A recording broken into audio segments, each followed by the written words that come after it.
ये इसलिए ये सैलाब आया है क्योंकि हमारे अमाल ठीक नहीं थे। अमाल जहाँ पे लोगों के हमसे भी ज़्यादा बुरे हैं, वहाँ क्यों नहीं आते सैलाब? आम पब्लिक को अगर आप देखें तो वो इश्यूज़ को तो फेयर करते हैं, हम उन्हें उसके सॉल्यूशंस नहीं बताते। ठट्टा बदीन का जो इलाका है वो बेसिकली दो तरह के प्रेशर में है।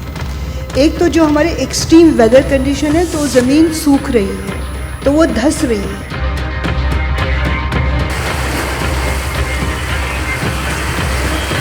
आपकी कई हज़ार एकड़ ज़मीन जो है वो सलाइन हो गई है, और ये स्पीड रही तो कराची तो जाएगा, लेकिन आपकी बहुत सारी एग्रीकल्चर क्रॉप्स और बायोडाइवर्सिटी को इम्पैक्ट होगा। अगर हमें ये प्लास्टिक से निजात चाहिए तो हमारे टैप वाटर में साफ़ पानी आना चाहिए। That's the message.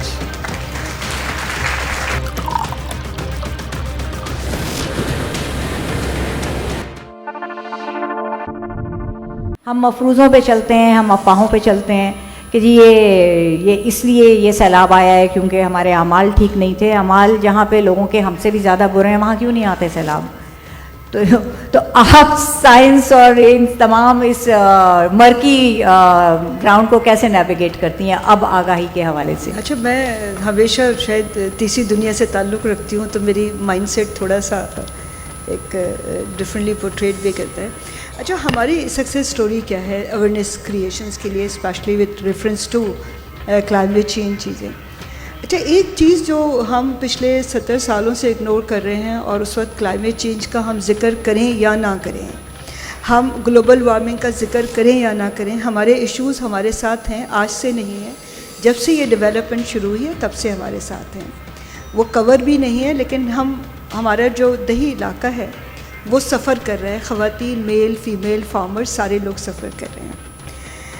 एक सबसे बड़ा जो इस वक्त क्लाइमेट चेंज, सी लेवल राइज, सी वाटर इंट्रूजन का जो फिनोमेना सब सुनते हैं कि समंदर जो है वो ज़मीन को खा रहा है। हमने क्या किया? ठट्टा बदीन का जो इलाका है वो बेसिकली दो तरह के प्रेशर में है। एक तो जो हमारे एक्सट्रीम वेदर कंडीशन है तो ज़मीन सूख रही है, तो वो धंस रही है।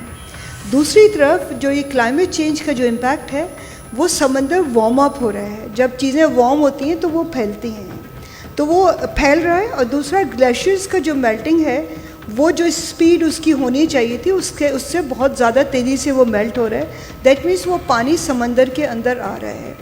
तो ये तीन डिफरेंट फिनोमेनाज हो गए, और इससे समंदर का पानी जो है वो जाना शुरू हो गया इंडस डेल्टा के अंदर। इसके अलावा जो चौथा फिनोमेना है वो आपने डैम एंड बैराजेस बना दिए, जो वाटर और सेडिमेंट आता था वो आना बंद हो गया। ठीक है, आप कहें समंदर, एग्रीकल्चर इज़ वेरी इंपॉर्टेंट, हमारा लाइवलीहुड बहुत इंपॉर्टेंट है, समंदर आ रहे तो आने दे, हु केयर्स।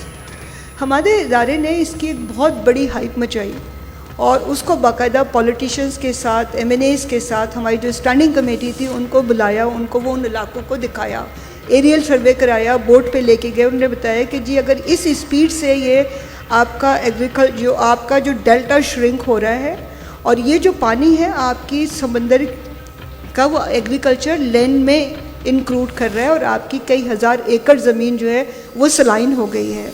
और ये स्पीड रही तो कराची तो जाएगा, लेकिन आपकी बहुत सारी एग्रीकल्चर क्रॉप्स और बायोडाइवर्सिटी को इम्पैक्ट होगा।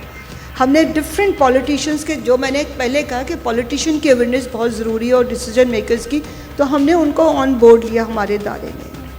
अच्छा, जब वो ऑन बोर्ड आए और उनको हमने कोशिश की, एक सिनेरियो क्रिएट किया, और उन्होंने बताया कि जी ये इस हद तक डेंजरस हो सकता है कि आपकी। अच्छा, दूसरा एक और बड़ा मसला ये है कि जब आप समंदर इंट्रूड करता है और आपका जो आपका ग्राउंड वाटर है वो भी सलाइन हो रहा है, एग्रीकल्चर क्रॉप तो आपकी जा रही हैं, आपके जो वाटर रिजर्वायर्स हैं वो भी। तो हमने बहुत कई सालों तक ये पॉलिटिशियन ब्यूरोक्रेट्स के साथ किया। अल्हम्दुलिल्लाह हमें गवर्नमेंट ऑफ पाकिस्तान ने एक बहुत बड़ा प्रोजेक्ट असाइन किया।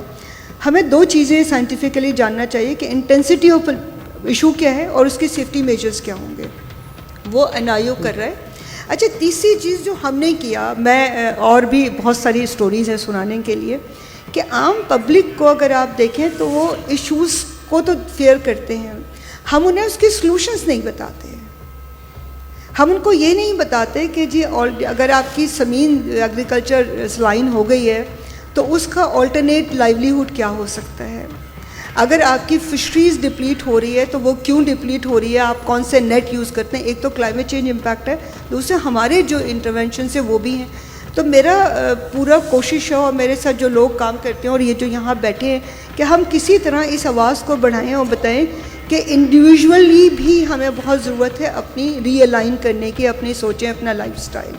और इसके अलावा अगेन जो अवेयरनेस है उसको हम एक सदका जारिया की तरह एक से दूसरे को कन्वे करें और कोशिश करें कि इनके सॉल्यूशंस ढूंढें। मेरा ख्याल है आफिया जब मेरे पास नेक्स्ट टाइम आएंगी तो मैं बताऊंगी कि मैंने इसके क्या सॉल्यूशंस ढूंढे हैं और मैं किन सॉल्यूशंस पे आजकल काम कर रही हूँ। काश मेरे पास नेक्स्ट टाइम आने का चांस होता।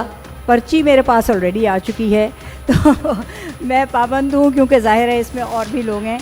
लेकिन मैं यहाँ पे हमारे जो मेहमान खुसूसी हैं उनसे ये कंक्लूजन लेने से पहले मैं ये ज़रूर दोबारा कहना चाहूँगी कि आर्ट्स काउंसिल का शुक्रिया, अहमद शाह का शुक्रिया कि उन्होंने इस मौजू को आलमी उर्दू कॉन्फ्रेंस में जगह की और हम इसको एक आगाज़ देखते हैं उस गुफ्तगू का जो हमारे माशरे में हर तबके के साथ होनी चाहिए।